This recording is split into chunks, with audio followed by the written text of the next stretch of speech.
Брат за брата деген тұжырым баяғыдан келе жатыр. Бауырластар әрдайым бір-бірі үшін соңына дейін баруға дайын. Көптеген адамдардың айтуынша ағалы-інілер ең бақытты адамдардың бірі. Және де бұл тұжырыммен барлығымыз келісеміз. Аралас жекпе-жек немесе де ММА тарихында біраз ағалы-інілі бауырластар өнер көрсетіп төбелесіп келеді. Тіпті араларында чемпион атанған ең мықты жауынгерлер бар. Сіздермен бірге Азамат арнасы және де бүгін біз аралас жекпе-жектегі топ 5 ағалы-інілі бауырластар жайлы сөз қозғайтын боламыз.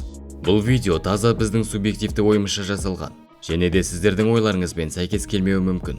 Өз ойларыңызды комментарийге жазып кетсеңіздер болады. Ал осы видео басталмас бұрын міндетті түрде видеоға лайк басып, арнаға тіркеліп кетуді ұмытпа. Сонымен қатар келесі видеода қай жауынгер немесе де қандай тақырыпқа видео шығарайық, комментарийге жазып кетіңіздер. Ал біз бастаймыз.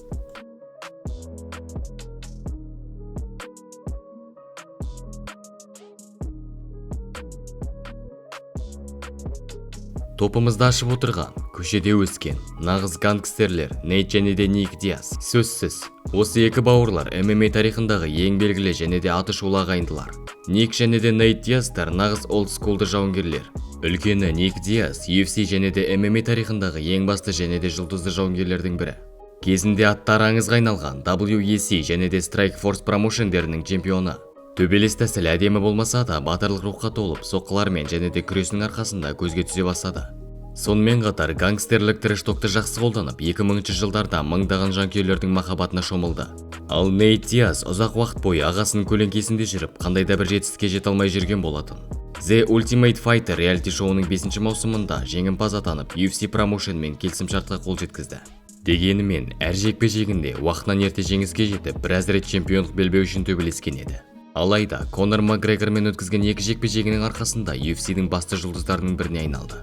Ағалы-інілі жауынгерлердің кәсіпқой мансабындағы жалпы рекордтары 48 жеңіс және 23 жеңіліс. Дәл қазір екеуі де UFC-дегі мансаптарын аяқтады. Нейт Диас Джейк Пол атты блогермен бокстасуға дайындалып жатыр. Ал Ник Диас өздерінің Стоктон қаласында бас бапкер ретінде жас балдарды жаттықтырып жүр.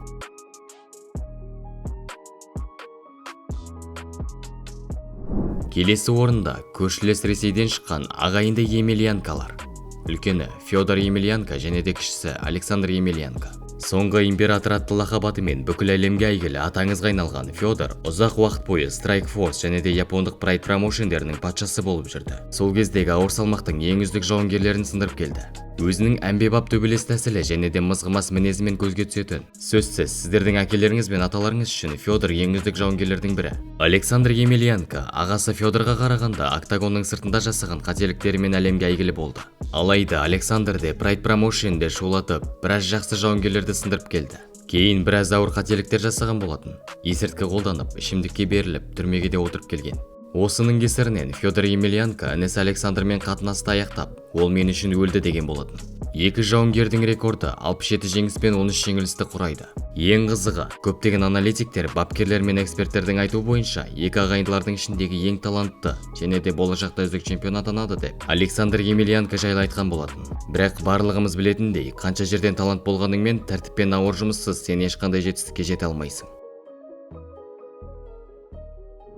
Үшінші орында Энтони және де Сержио Петтистер. Энтони Петтис өткен 10 жылдық басында WEC және де UFC промоушендерінің жеңіл салмақтағы чемпион атанып, Pound for Pound рейтингін басқарып отырды. Өзінің әдемі төбелес тәсілімен бірден миллиондаған жанкүйердің махаббатына ие болған. Біраз уақыт бойы рекордты бонустарға ие болып, жылдың үздік жекпе-жек атты премияға ие болды. Showtime Петтис таэквондодан қара белбеу, 7-ші данға ие. Соның арқасында октагонда өткізген әр жекпе-жегінде аяқпен керемет соққылар көрсетіп, көзге бірден түседі. 2015 жылы Энтони Петтис Рафаэль дос Аньоспен кездесіп, чемпиондық белбеуінен айырылып қалған болатын. Кейін жартылай жеңіл салмаққа ауысып, біраз жекпе-жектерде жеңіс пен жеңілісті қатар ұстап жүрді. Дегенімен, 2020 жылдың соңында UFC-ден кетіп, PFL промоушеніне көшіп, жеңілістерден көз ашпай келе жатыр. Ал оның інісі Сержио Петтис ағасы секілді UFC-де жеңілдеу салмақта өнер көрсетті.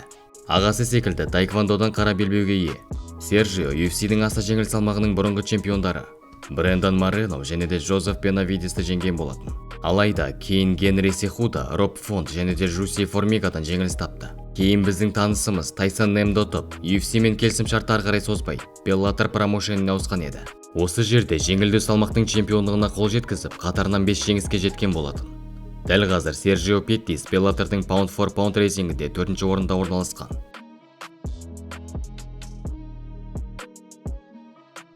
Топымыздың күміс жүлдегерлері: Нурмагомедовтар отбасы, Хабиб, Абубакар, Умар және де Осман.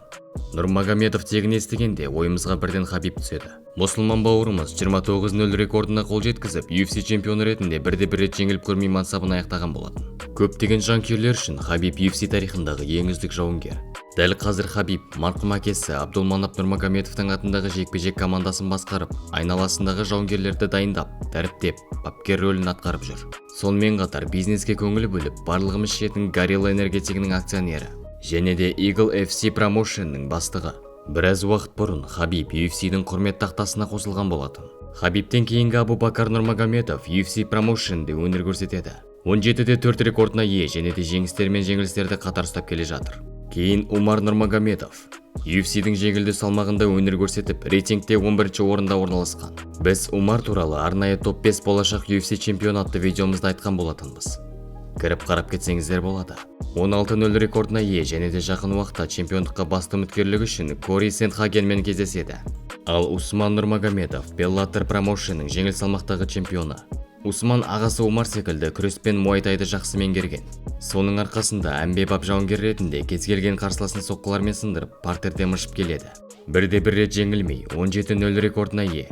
Көптеген адамдардың айтуы бойынша, Усман Нурмагомедов Ислам Махачевтің орнын басатын келесі дагестандық чемпион.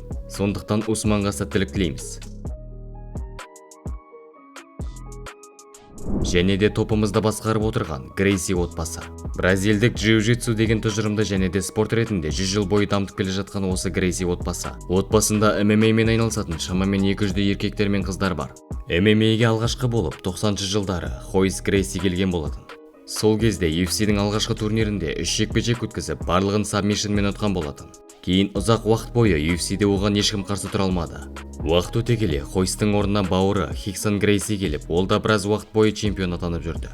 Кейін Pride, K1 және де Bellator промоушендерінде өнер көрсетіп, біраз жетістіктерге қол жеткізді.